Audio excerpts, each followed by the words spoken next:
Testing.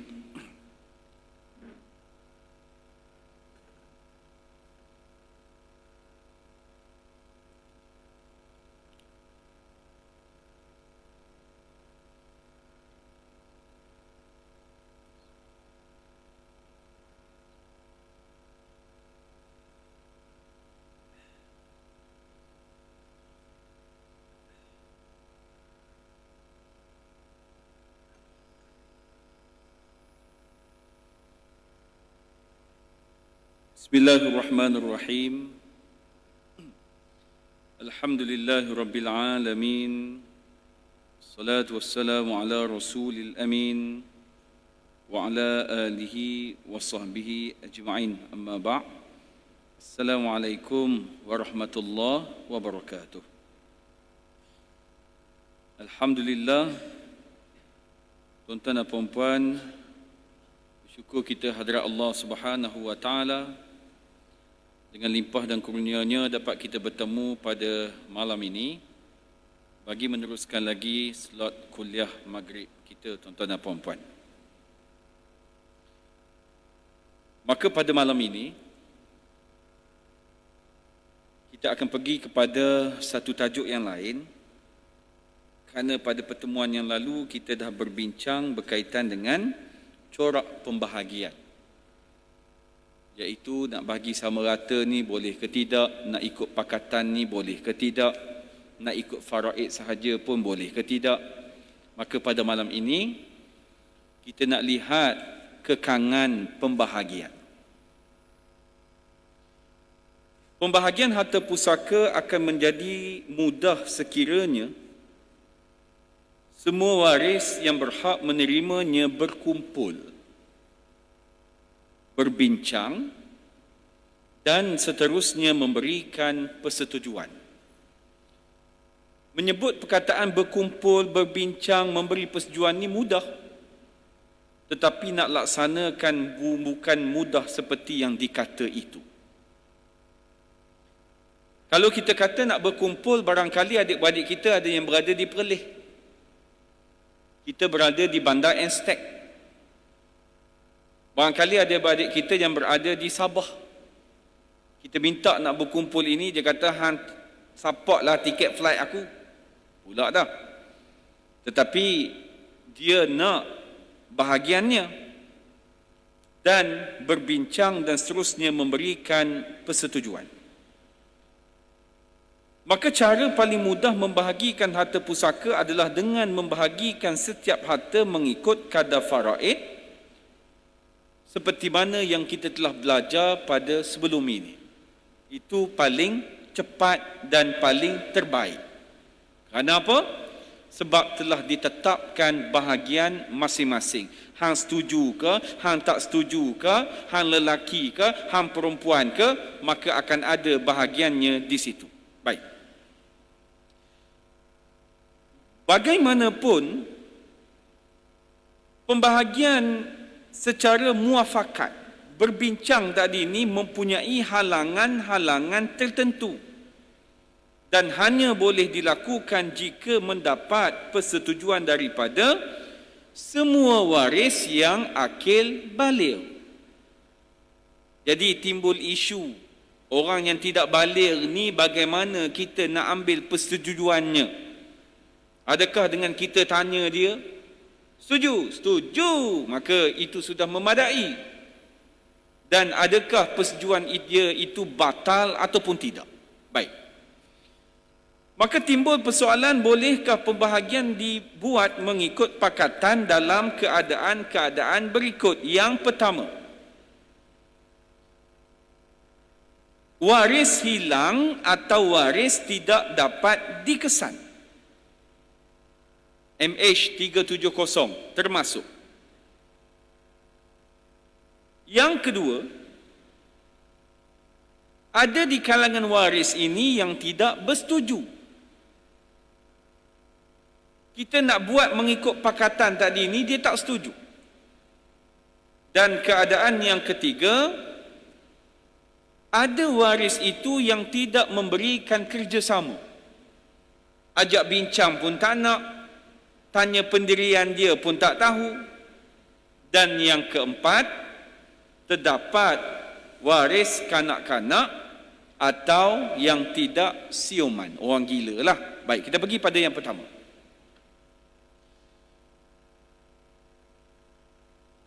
Sebagai contoh matinya seseorang. Mati dia ini kita tahulah kewujudan jenazahnya, mayatnya, tanah perkuburannya selesai. Cumanya, bila disemak ahli waris yang ada, salah seorang daripada ahli waris tersebut hilang.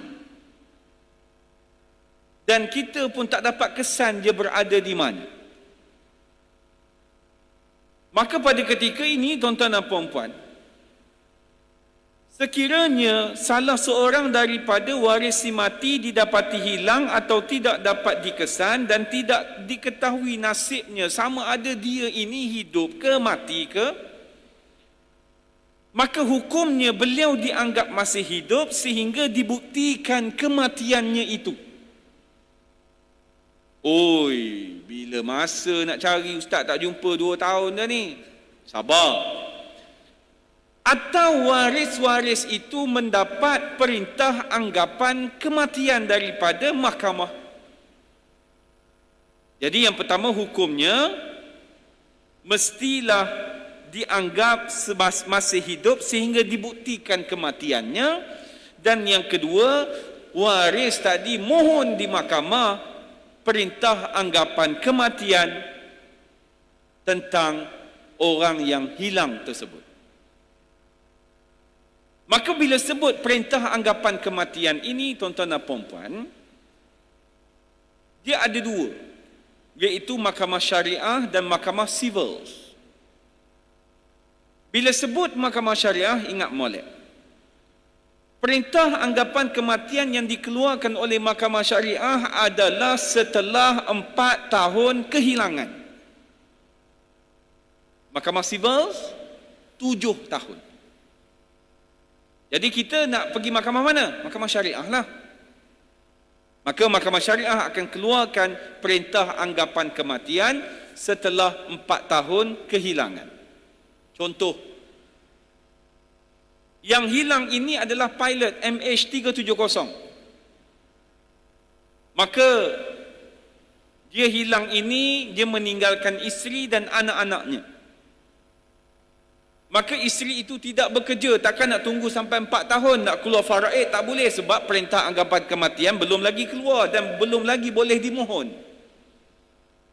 Maka si isteri ini setelah setahun kehilangan, dia boleh menuntut fasah di mahkamah disebabkan suami itu tidak diketahui, dengan syarat mesti selepas tahun kehilangan. Hilang tahun 2020, 2021 dia tuntut fasah. 2021, 2022, 2023, 2024 mahkamah keluarkan perintah anggapan kematian. Persoalan yang timbul, boleh tak isteri itu yang selepas tahun 2021 difasahkan oleh mahkamah atas tuntutannya, permohonannya, maka selepas 2024 itu mahkamah keluarkan anggapan kematian, boleh ke tidak dia ini mewarisi harta pusaka suami dia yang pilot tadi? Jawapannya adalah boleh. Kenapa? Sebab 2020 hilang, 2021 mohon fasah, 2024 mahkamah keluarkan perintah anggapan kematian. Antara fasah dan mati siapa sampai dulu? Pening lah ke dah 2020 hilang, 2021 tuntut fasah, 2024 mahkamah keluarkan perintah anggapan kematian. Antara anggapan kematian dengan fasah siapa sampai dulu? Anggapan kematian lah, sebab mahkamah ijtihad anggapan kematian itu bermula tarikh hilang, bukan tarikh keputusan. Jadi 2021 baru dia mohon fasah. Jadi dia boleh tuntut harta faraid daripada arwah suami dia. Okey, selesai di situ. Kalaulah tidak boleh dituntut, takkan nak tunggu sampai 4 tahun. Siapa nak bela dia? Dia pun nak kahwin lain juga. Ada orang tanya jemaah, dia tak apa nak faham. Habis tu Ustaz, 2021 dia mohon fasa, 2024 mahkamah isytihar sebagai anggapan kematian, 2025 tu suami dia datang balik. Macam mana Ustaz? Maka saya jawab, seronok dia sebab ada 2 suami. Berpeganglah kepada fasah itu. Kalau dia nak balik dengan suami dia, maka dia kena bercerai dengan suami yang baru tadi. Maka dia kena akad nikah dan mas kahwin yang baru dengan bekas suaminya yang difasahkan itu. Boleh? Okay. Maka orang yang hilang ini bagaimana bahagian dia? Kita tak tahu pendirian dia. Dia nak bagi sama rata ke? Dia nak buat secara pakatan ke? Kita tak tahu. Maka jawapannya adalah, hendaklah kita ini kekalkan bahagian dia mengikut berapa yang sepatutnya dia dapat mengikut faraid. Jangan pula kita buat keputusan, tak apalah kalau dia hidup pun dia setuju bagi sama rata. No. Persetujuan itu mesti daripada mulut dia sendiri. Tidaklah boleh orang lain yang mewakilkan kepada dia membuat keputusan tersebut. Dia bukan budak, dia orang tua dah. Jadi dia ini sudah hilang. Bagaimana bahagian dia tadi Ustaz?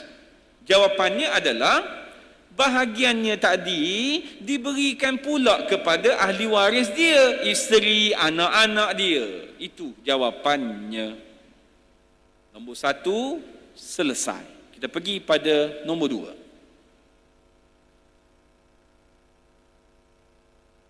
Ada waris yang tidak bersetuju.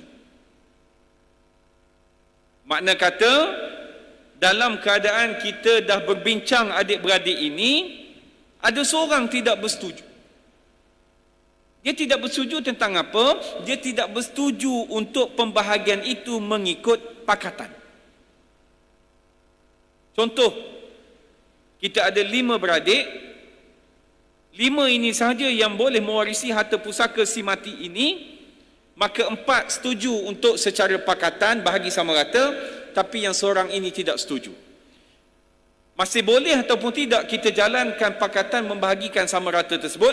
Jawapannya boleh. Habis itu bahagiannya bagaimana? Bahagiannya kekalkan mengikut faraid. Sebagai contoh, kalau bahagi sama rata semua akan dapat 50,000. Tetapi dia tak setuju, maka bahagian dia akan dapat 60,000. Maka beri kepada dia 60,000 tersebut. Tapi hati-hati dengan mulut. Jangan membenci, jangan memperlekeh, jangan maki hamun dia. Kenapa? Ini masalah orang kita. Bila berbincang, orang tak setuju, kita marah dia. Tak boleh marah sebab itu hak dia. Sekarang ni konsep yang paling awal adalah bahagi mengikut faraid. Maka jika ada persetujuan, maka dipersilakan. Tetapi kalau ada seorang yang tidak bersetuju dengan nak membahagikan mengikut pakatan sama rata, maka kita beri bahagian dia mengikut faraid. Yang kita nak bahagi sama rata, lebihan itu sila. Tapi kita marah dia. Kita kata kepada dia, engkau anak tak genang jasa, engkau tamak. Ni bukan tamak. Tamak ambil hak orang. Ambil hak sendiri, tamak benda. Jadi bercakap itu biar bersih sikit. Tapi manusia tak dapat lari. Bila 5 beradik, seorang tak setuju, maka mula mengungkit kisah-kisah lama. Kenapa engkau tak setuju? Yang mati ni ayah kita. Kita bukan siapa pun adik-beradik. Ayah sakit dulu pun kau tak turun, aku yang jaga. Oh, seolah-olah macam faraid itu pula yang membayar bahagian upah kita menjaga ayah. No. Kita jaga ayah, kita jaga mak, bagi makan ubat, basuh najis dia. Itu Allah Ta'ala punya pembalasan, bukan faraid tersebut. Faraid ini tuan-tuan kena faham, dia bukan soal balasan, jasa, budi, bakti. Dia adalah tanggungjawab. Dia adalah hak masing-masing. Maka jangan sesekali buat hukum sendiri. Minggu lepas Habis ceramah di satu masjid, datang seorang jemaah minta tolong ustaz, tapi tak nak sembang kat sini, nak sembang hujung sekali, dia nak sembang di hujung masjid. Saya kata kenapa? Dia kata arwah mak dia meninggal dahulu, kakak sulung tadi ambil barang kemas mak, dia bahagi kepada adik perempuan dia sikit, kemudian dia bagi pada adik bongsu banyak. Kakak sulung buat keputusan begitu. Maka kenapa bagi banyak? Dia kata sebabnya bongsu ni yang berada dengan si mati sampai mati, jaga dia lah kot. Jadi disebabkan tindakan itu yang seorang lagi terasa hati dengan kakak tersebut. Jadi yang bertanya ni adalah lelaki, abang kepada yang terasa tadi. Ustaz, kadang-kadang tengah malam saya menitik air mata. Kenapa Haji? Sebab yang seorang ini diterasa hati dengan perlakuan bahagi barang kemas tadi sampai tak bertegur siapa dengan adik-beradik. Kami pergi ke rumah, tak buka pintu. Saya tahu dalam rumah tersebut ada dia, sebab langsir tadi dengan kipas bergoyang-goyang. Saya tahu memang dia ada dalam rumah, tapi dia tak nak buka pintu. Jadi ustaz, boleh ke tidak saya nak pergi jumpa yang bongsu tadi, berapa bahagian yang kau dapat? Sebab bongsu memang tak nak bagi. Dia nak tanya berapa bahagian yang kau dapat, dia nak kira berapa yang sepatutnya yang kakak dia, adik dia yang terasa tadi dapat. Dia kata tak apa, saya tak nak ambil, saya nak nilaikan, saya ambil duit saya pergi jumpa dia, maka saya beri hak saya tadi, duit saya tadi kepada dia. Allahu Akbar, sampai tahap begitu. Kenapa abang nak buat begitu? Saya tak sanggup ustaz sampai macam ni adik-beradik saya.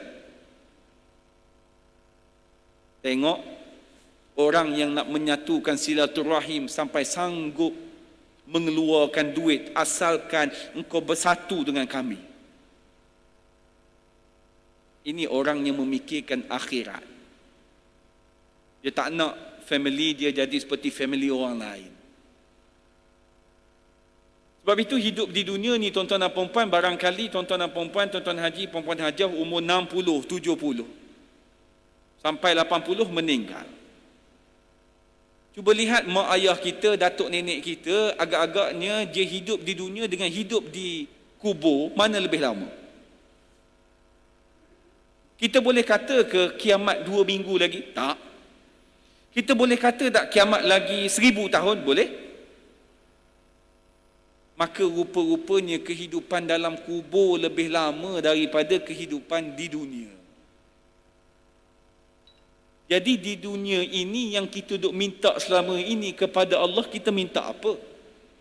Ya Allah, ya Tuhanku, Engkau bebaskanlah hutang dalam diri aku. Ya Allah, ya Tuhanku, Kau murahkanlah rezeki aku. Dia fokus kat tu sebab dia minat kat tu. Jadi kehidupan kita ini kena selesai satu persatu. Pastikan silaturahim itu tidak terputus. Sebab itu dalam bab ini dia memerlukan ilmu. Kena satu-satu belik. Macam kes tadi, siapa dia ajar ambil barang kemas kemudian beri pada yang perempuan saja. Siapa ajar? Barang kemas termasuk dalam harta pusaka.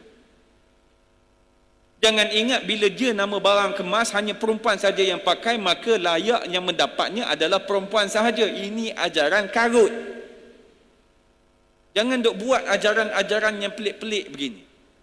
Bila sebut harta pusaka, daripada sekecil-kecil hingga sebesar-besar.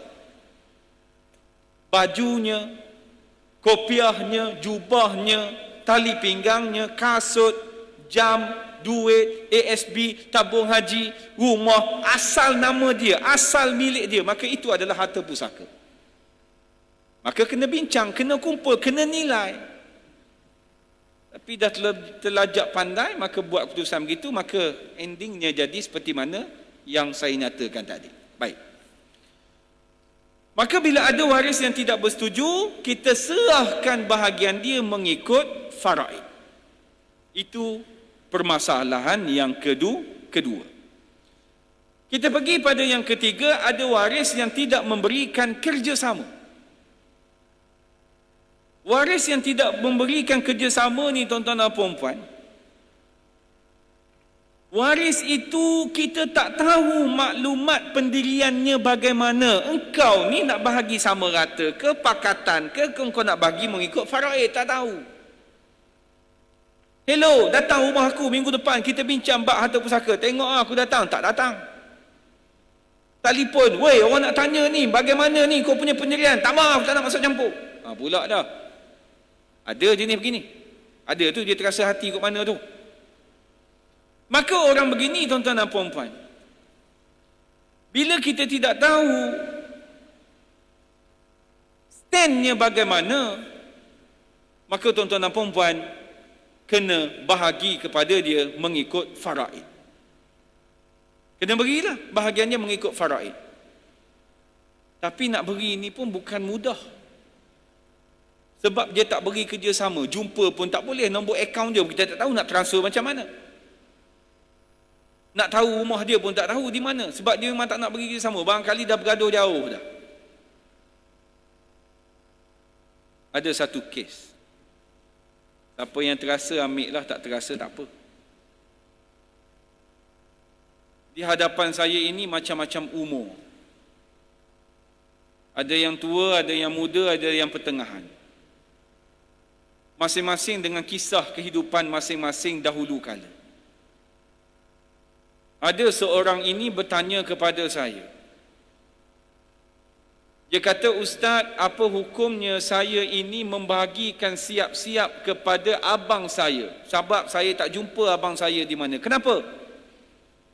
Dia kata, ayah saya dulu ni dia berkahwin, kemudian dia bercerai, ada anak seorang dan terputus terus perhubungan tersebut. Kemudian dia kahwin dengan mak saya, ada 5 orang anak. Maka ayah saya meninggal. Maka bila mana nak membagikan harta pusaka ni di pejabat tanah pusaka kecil, saya menipu pegawai tersebut dan saya kata ayah saya meninggalkan 5 orang anak. Padahal ada 6. Saya kata kenapa menipu? Sebab Ustaz kalau saya sebut 6, kami tak ada detail yang satu lagi, maka tak tahu kes bila nak selesai. Uish. Tapi Ustaz, bahagian dia kami dah tolak tepi-tepi. Cuma saya nak tanya Ustaz, apa hukum saya nak ambil bahagian dia tadi ni? Saya nak beri pada rumah anak yatim, saya nak beri pada masjid dan sebagainya. Maka saya jawab, tak boleh. Kenapa tak boleh Ustaz? Sebab kita tak tahu pendiriannya bagaimana. Dia setuju ke tidak kita nak beri pada rumah anak yatim? Yang kita nak beri itu kita ikut siapa? Kita ikut kita. Kita ikut pendirian kita. Kita menyangkakan itu yang terbaik. Maka dalam bab ini tuan-tuan dan puan-puan, nak salahkan siapa? Sebab itu kehidupan kita ni tuan-tuan dan puan-puan, cuba ingat balik waktu kita lahir. Tidak dibenarkan, dinasabkan dengan mana-mana lelaki selain melainkan dia itu ayah kepada budak ini. Sebab itu bab berkahwin ini tuan-tuan dan puan mestilah dengan akad nikah, kemudian bersetubuh, kemudian mengandung, kemudian melahirkan anak, baru boleh dinasabkan. Bukan dengan jalan berzina, kemudian mengandung, cepat kita kahwin sebelum anak ini lahir.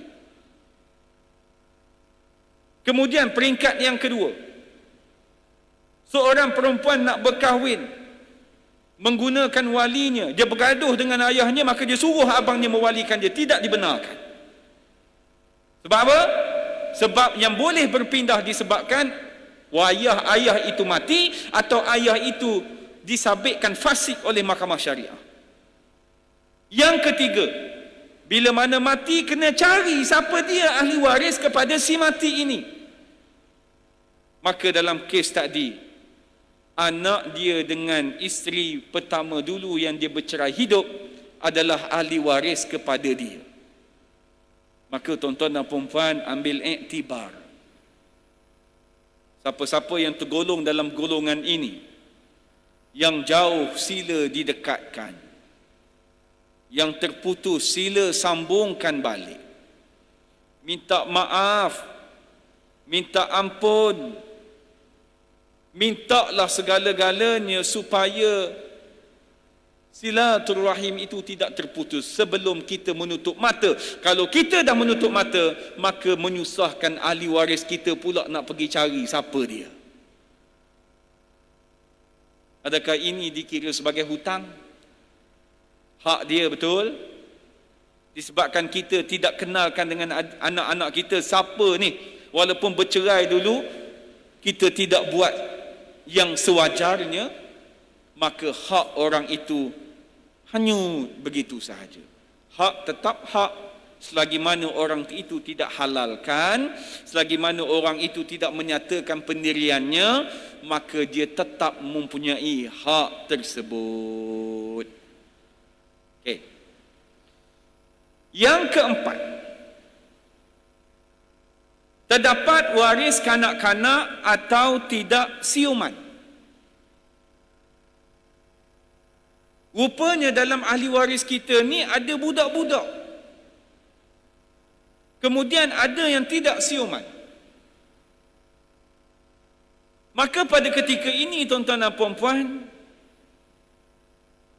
sekiranya terdapat waris yang belum cukup umur atau tidak siuman, pembahagian mengikut pakatan masih boleh dijalankan, dilakukan dengan dua syarat. Syarat yang pertama, mendapat persetujuan daripada penjaga atau wali kanak-kanak atau waris tidak siuman itu. Mesti dapat persetujuan ad litem, bahasa undang-undang dia lah. Mana kata kalau bahasa kita, penjaga pada budak ni, penjaga kepada orang yang tidak siuman ini. Tapi nak jadi penjaga ni pun mesti dengan permohonan di mahkamah syariah untuk menguruskan hartanya. Nak jadi penjaga ni pun kena cerdik. Jangan dia pergi ambil harta budak tadi ni, jadi bantai digunakan untuk dia, upah dia dan sebagainya. Jahannam tuan-tuan dan puan-puan. Sebab itu kalau kita jaga orang budak-budak ni, sebagai contoh anak yatim piatu, kalau terdesak sangat baru guna. Kalau tak terdesak, pakailah duit kita. Kena yakin bahawasanya bila kita bela dia ni, barangkali inilah asbab yang masukkan kita ke dalam syurga Allah Subhanahu wa ta'ala. Kita ni hidup di dunia, tuan-tuan dan puan, cuba lihat orang kanan dan kiri kita. Cuba lihat dengan penuh kasih sayang. Insya-Allah tenang hati kita. Bila lihat orang dengan penuh kasih sayang, nampak orang tu macam tak betul, nampak macam duk pegang perut, barangkali lapar, panggil. RM5 pergi makan. Nah, RM10 pergi makan malam sekali. Itu kalau lihat dengan kasih sayang. Tapi kalau melihat dengan ego, melihat dengan penuh bongkak, inilah nasib orang yang tak berusaha waktu muda. Jahannam. Kena ingat tuan-tuan dan puan-puan, hidup di dunia tak lama, dalam kubur yang paling lama. Maka apa benda pertaruhan kita untuk nak menyelamatkan kita di hadapan Allah Subhanahu wa ta'ala?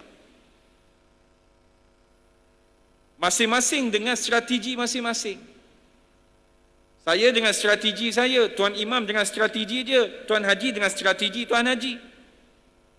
Orang yang ada anak, maka disampaikan ilmu, disuruh anak ini belajar tentang ilmu agama, maka dia nak mengharapkan doa anak yang soleh. Saya yang mengajar ini, siapa-siapa yang mengajar, maka kena niatkan dalam hati sungguh-sungguh bahawasanya apa yang aku ajar ini, mudah-mudahan orang lain ikut dan boleh juga diiktiraf sebagai ilmu yang bermanfaat. Tuan Imam kita perancangannya barangkali menjadi imam orang yang ikut dia tadi, supaya menjinakkan lagi ramai orang yang mendengar suara dia dan lagi ramai orang yang akan jadi jemaahnya. Jadi masing-masing punya percaturan. Maka percaturan ini pastikan tepat. Sebab peluang hanya satu kali. Kalau ada masa, pergi ke kubur. Jangan pergi malam, takut, pergi siang. Hei ahli kubur sekalian, aku nak tanya ni. Andai katalah diberi peluang, apa yang korang nak sekarang ni? Mesti jawapannya adalah kami nakkan kehidupan walaupun satu hari. Kenapa? Sebab dia dah nampak melakukan amal kebaikan ini di mana tempatnya. melakukan kejahatan ini di mana tempatnya. Jadi, bagi waris kanak-kanak atau tidak siuman ini, mesti mendapat persetujuan penjaga kepada kanak-kanak ataupun waris kepada orang yang tidak siuman ini. Syarat yang kedua, bahagian waris yang dijaga hendaklah tidak kurang daripada kadar yang sepatutnya diperolehi mengikut hukum faraid. Apa benda ni Ustaz? Jawapannya begini. Sebagai contoh, kita ini penjaga kepada budak ni. Maka di kalangan ahli waris, semua mengatakan kita berpakat untuk membahagikan secara sama rata. Maka penjaga ini kena menggunakan kecerdikannya. Dia kena tengok kalau bahagi sama rata budak ni dapat berapa, kalau bahagi ikut faraid budak ni dapat berapa. Dia kena tengok. Maka dia kena pilih di antara kedua-dua ini mana yang lebih. Contoh, kalau dibahagikan sama rata, kebetulan pula budak perempuan ni perempuan, maka dia akan dapat 70,000. Tetapi kalau dibahagikan mengikut faraid, dia akan dapat 50,000. Maka dia kena ambil yang persetujuan bersama tadi. Jangan pula penjaga tadi, tak boleh, kena ikut faraid, tak kira lah banyak sikit. Ni panggil tak cerdik. Jadi nak jadi penjaga pun mesti cerdik. Sebab itu penjaga-penjaga ni tuan-tuan dan puan-puan, tugas dia besar. Macam 2 hari lepas ada jemaah tanya, isu penjaga ni lah. Penjaga ni tuan-tuan dan puan-puan, budak ni dia dapat tanah satu, adalah bahagian dia dalam tanah itu. Maka penjaga ni buat keputusan tanah ni jual. Bila tanah ni jual, penjaga ni dia tak bagi duit pada budak ni, dia bagi barang kemas pada budak ni. Lepas tu bila budak ni dah besar, penjaga pun dah mati, budak ni kata bila masa pula dapat barang kemas? Pula dah. Macam mana pula tu? Jadi bergaduh habislah dengan ahli waris yang lain. Kebetulan pula tanah tadi tak tukar nama lagi kepada pembeli. Jadi pembeli sakit hatilah, kenapa tak setuju? Sebab pembeli tak tahu apa yang penjaga ni buat, apa yang penjaga ni deal. Sebab itu tuan-tuan dan puan-puan, bila jadi penjaga, kena buka akaun orang yang dijaga. Sekalipun buat keputusan untuk jual, maka bubuh dalam akaun tersebut. Yang dibeli barang kemas tu, kenapa buatnya hilang orang lain pakai? Macam mana? Ini juga merupakan hutang. Hutang siapa? Hutang yang menjaga tadi itulah. Dia letak di mana? Orang ni kata tak terima, ahli waris lain pula mengamuk, pembeli pula nak bahagian dia, yang budak ni pula tak setuju sebab dia dah cukup umur, dia dah boleh buat keputusan. Lepas tu tuan-tuan dan puan-puan, kena lihat elok-elok apakah transaksi yang sedang berjalan ini. Jangan main pakat bahan rambang ni tuan-tuan dan puan-puan. Ikut dan saja. Buat keputusan pula keputusan yang tidak bijak. Buat keputusan pula keputusan yang boleh memudaratkan oleh orang lain. Jadi keputusan itu mestilah tepat. Setakat itu. Ada soalan? Silakan.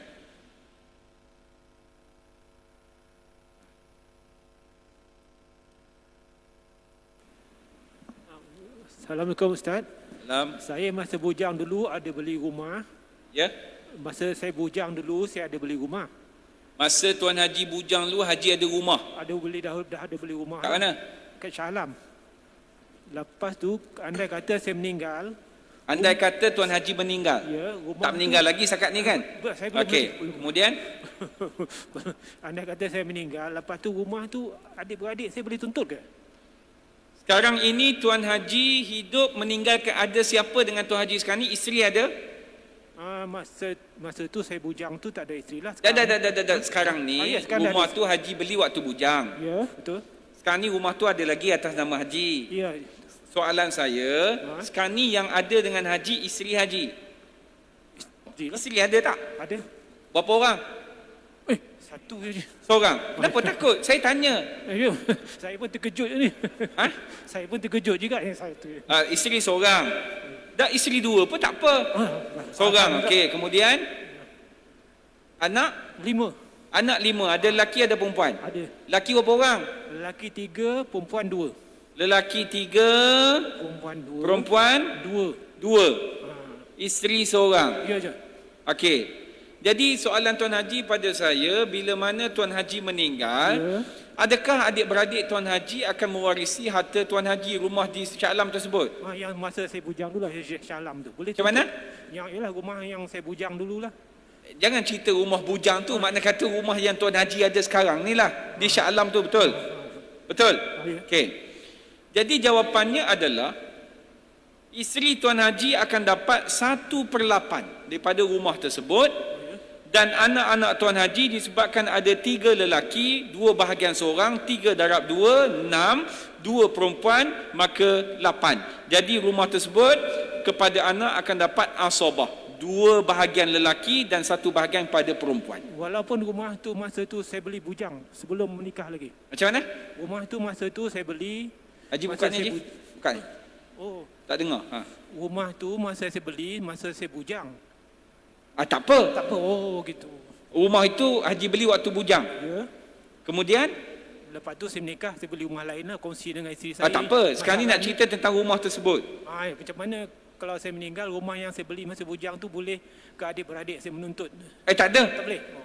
Dia bukan cerita soal bujang, soal kahwin. Soal dia rumah tu siapa punya. Saya punya. Ada kongsi dengan adik-beradik? Tak ada kan? Tak ada. Nama Haji seorang? Ya, betul. Betul. Itulah jawapannya. Oh, itu. Ya. Dia akan dapat kepada adik-beradik bila mana Tuan Haji tak ada anak lelaki. Oh, gitu. Faham? Ada anak lelaki? Ada. Lelaki betul ke Sajat?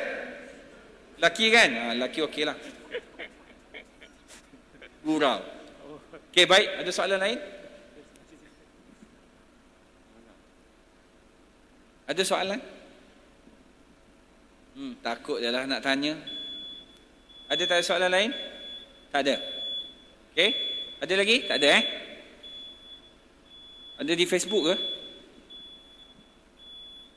Sekejap Nak tengok juga kadang-kadang bandar Instek.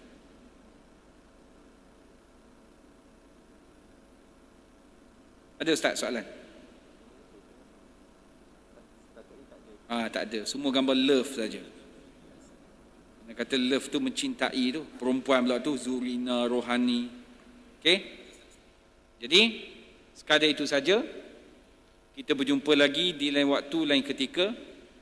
Saya ucapkan terima kasih pada tuan-tuan dan puan-puan. Kita berjumpa pada sesi yang seterusnya untuk tajuk lain. Mungkin lepas ini saya akan pergi kepada harta sepencarian. Apa dia? Nak tuntut bila? Siapa boleh tuntut? Berapa banyak dapat? Saya akan cerita di situ. Nanti tuan-tuan ingatkan saya lah. Harta sepencarian. Wabillahi taufiq wa hidayah. Assalamualaikum warahmatullahi wabarakatuh. Bismillahirrahmanirrahim. Alhamdulillah rabbil alamin. Wassalatu wassalamu ala rasulil amin wa ala alihi wa sahbihi ajma'in. اللهم اجعلنا من الناجحين والفائزين في امتحان في الدنيا والآخرة. اللهم ربنا هب لنا من أزواجنا وذرياتنا قرة أعين واجعلنا للمتقين إماما. ربنا آتنا في الدنيا حسنة وفي الآخرة حسنة وقنا عذاب النار. وصلى الله على سيدنا محمد وعلى آله وصحبه وسلم والحمد لله رب العالمين. سبحان الله الحمد لله.